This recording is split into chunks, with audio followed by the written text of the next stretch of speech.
پچھلی ویڈیو میں ہم نے لینڈ ایکوزیشن ایکٹ کا انٹروڈکشن، آبجیکٹیو اور سکوپ دیکھا تھا۔ ہم نے دیکھا تھا کہ گورنمنٹ اپنے کسی بھی ایسے پروجیکٹ کے لیے زمین حاصل کر سکتی ہے، ایکوائر کر سکتی ہے جو کہ مفاد عامہ میں آتا ہے، جس سے پبلک ایٹ لارج کا فائدہ ہو، مثلا school, railway line, hospital, airport وغیرہ۔ تو کوئی بھی ایسا پروجیکٹ جو عوامی مفاد کا ہے اس کے لیے وہ زمین ضبط کر سکتی ہے، زمین لے سکتی ہے۔ تو اس ویڈیو میں ہم وہ ایکوائر کرنے کے لیے ابتدائی تفتیش، ابتدائی تحقیقات کے بارے میں ڈسکس کریں گے۔ تو سیکشن 4 اور 5 ہم اس ویڈیو میں ڈسکس کریں گے لینڈ ایکوزیشن ایکٹ کا۔ تو سیکشن 4 کی سب سیکشن 1 میں کہا گیا ہے کہ جب بھی گورنمنٹ کو کسی کمپنی کے لیے یا کسی پبلک پرپز کے لیے زمین ریکوائرڈ ہوتی ہے تو وہ کلیکٹر کو آفیشیل گیزٹ کے ذریعے ایک نوٹیفیکیشن بھیجتی ہے۔ وہ نوٹیفیکیشن مشتہر ہونے کے بعد پھر کلیکٹر گورنمنٹ کے پروجیکٹ کے سٹینڈرڈ کی زمین تلاش کرے گا مذکورہ علاقے میں جا کر، اور اس آفیشیل گیزٹ کے نوٹیفیکیشن کی تشہیر کرے گا اور اس علاقے میں ایک پبلک نوٹس جاری کرے گا کہ گورنمنٹ کو فلاں پروجیکٹ کے لیے فلاں زمین ریکوائرڈ ہے، اور اس ایریا میں پبلک نوٹس کی تشہیر کرے گا کہ یہاں پر سیکشن 4 امپوز ہو چکا ہے اور فلاں زمین جس کا خسرہ نمبر اور باقی ڈیٹیلز اس میں مینشن کی جاتی ہیں، اور اب یہ گورنمنٹ نے زمین پابند کر لی ہے اور اسے آگے ٹرانسفر یا سیل، مورگیج وغیرہ نہیں کیا جا سکتا۔ اچھا، یہ ابتدائی مراحل ہیں، اس میں باقاعدہ لینڈ اونرز کو پے کیا جاتا ہے مارکیٹ ویلیو کے حساب سے۔ بہرحال سب سیکشن 2 کی طرف آتے ہیں ہم۔ تو اس میں کہا گیا ہے کہ یہ سب کرنے کے بعد کلیکٹر کو اس بات کا اختیار حاصل ہو جاتا ہے قانوناً کہ وہ خود یا کوئی ایسا شخص جسے کلیکٹر اتھرائز کرے یا اسی طرح اس کے ملازم یا لیبر وغیرہ، کہ وہ اس زمین میں داخل ہو سکتے ہیں اور اس کا سروے بھی کر سکتے ہیں کہ آیا وہ زمین گورنمنٹ کے پروجیکٹ کے معیار پر پوری اترتی ہے یا نہیں، اور اگر ناہموار زمین ہے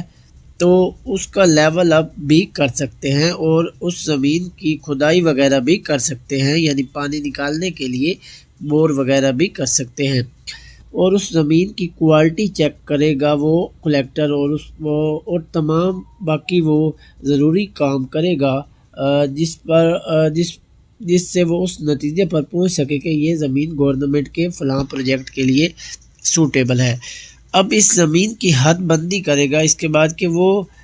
رقبہ جتنا انہیں چاہیے اس کی بنیادیں کھودے گا، اس جگہ پر وہ برجیاں لگا دے گا کہ اس کے اندر والی جو زمین ہے وہ اب گورنمنٹ نے پابند کر لی ہے، اور اگر کسی وجہ سے وہاں پر سروے مکمل نہ ہو سکا اور اس کی ڈیمارکیشن نہ ہو سکی، تو کسی بھی قسم کی رکاوٹ ہے وہاں پہ نشیب افراز کی وجہ سے، یا وہاں پر فصل کھڑی ہے یا وہاں پہ جنگل ہے، تو اس کے لیے وہ فصل یا جنگل وغیرہ وہ کاٹ سکتے ہیں، اور جب یہ سارے کام کر لیں گے تو وہاں پر وہ برجیاں لگا دیں گے، مطلب وہ زمین اب گورنمنٹ نے پابند کر لی ہے، سیکشن 4 کے تحت وہ رقبہ اب گورنمنٹ کے لیے پابند ہو گیا۔ تو یہ سب نیسیسری ایکٹس تھے۔ اب یہاں پر مزید کہا گیا کہ کوئی بھی شخص کسی ایسی بلڈنگ یا کسی ایسی جگہ پر جہاں پر کوئی پردہ نشین عورت رہتی ہے، یا کوئی ایسی جگہ جہاں پر عام لوگوں کا جانا ممنوع ہے، تو ایسی جگہ پر کوئی بھی شخص ایسے ہی انٹر نہیں ہو جائے گا، بلکہ ان لوگوں کو وہ کلیکٹر 7 دن پہلے ایسی جگہ پر جانے سے پہلے نوٹس بھیجے گا کہ ہم فلاں پرپز کے لیے زمین چیک کرنا چاہتے ہیں، ایکوائر کرنی ہے ہم نے، تو اپنی کنسنٹ دیں، اور اپنا اگر پردہ نشین عورتیں ہیں تو وہ اپنا پردے کا انتظام کر لیں۔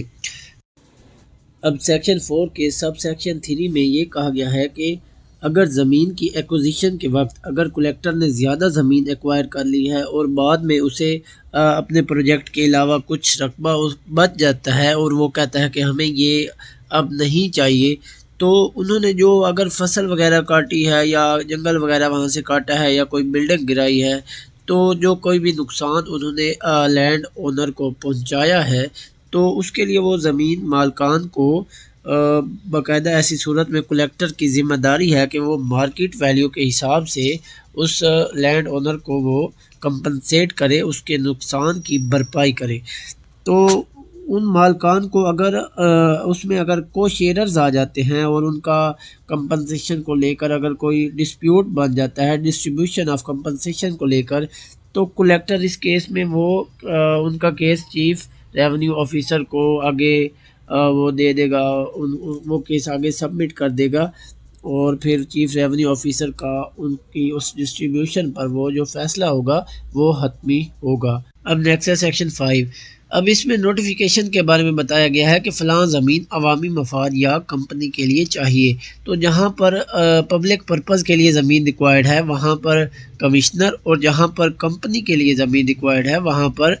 Provincial government. اب ان کو سروے کے ریزلٹ سے یہ لگتا ہے کہ فلاں زمین ہمارے پروجیکٹ کے لیے موزوں ہے، سروے جو کلیکٹر نے کر کے انہیں بھیجا تھا رپورٹ، تو پروونشل گورنمنٹ یا کمشنر اس رپورٹ کو ڈن کرنے کے بعد اب اس کے لیے آگے نوٹیفیکیشن جاری کرے گا آفیشیل گیزٹ میں۔ اب اس میں وہ مینشن کر دیں گے کہ فلاں ڈسٹرکٹ میں وہ زمین ہے، فلاں علاقائی ڈویژن میں اس کا ایریا، تو مطلب اس کی ڈسکرپشن اس لینڈ کی اس میں وہ آفیشیل گیزٹ میں مینشن کریں گے، اور پھر کلیکٹر اس کی تشہیر کرے گا، یعنی پبلک نوٹس دے گا اس علاقے میں کنوینینٹ پلیسز پر اس کی تشہیر کرے گا، تاکہ لوگوں کو یہ پتہ چل جائے کہ فلاں زمین گورنمنٹ نے ایکوائر کر لی ہے، اب یہ زمین آگے ٹرانسفر نہیں ہو سکتی، سیل یا مورگیج وغیرہ نہیں ہو سکتی، مطلب باقی لوگوں کا اب اس سے کوئی تعلق نہیں، اب یہ گورنمنٹ کے لیے پابند ہو چکی ہے۔ تو یہ تھا ایک ابتدائی تحقیقات اور نوٹیفیکیشن وغیرہ سیکشن 4 اور 5۔ تو اگلی ویڈیو میں ہم لوگوں کے اعتراضات اگر ہیں اس ایکوزیشن پر اور انہیں کس فورم پر سنا جائے گا اسے ہم ڈسکس کریں گے۔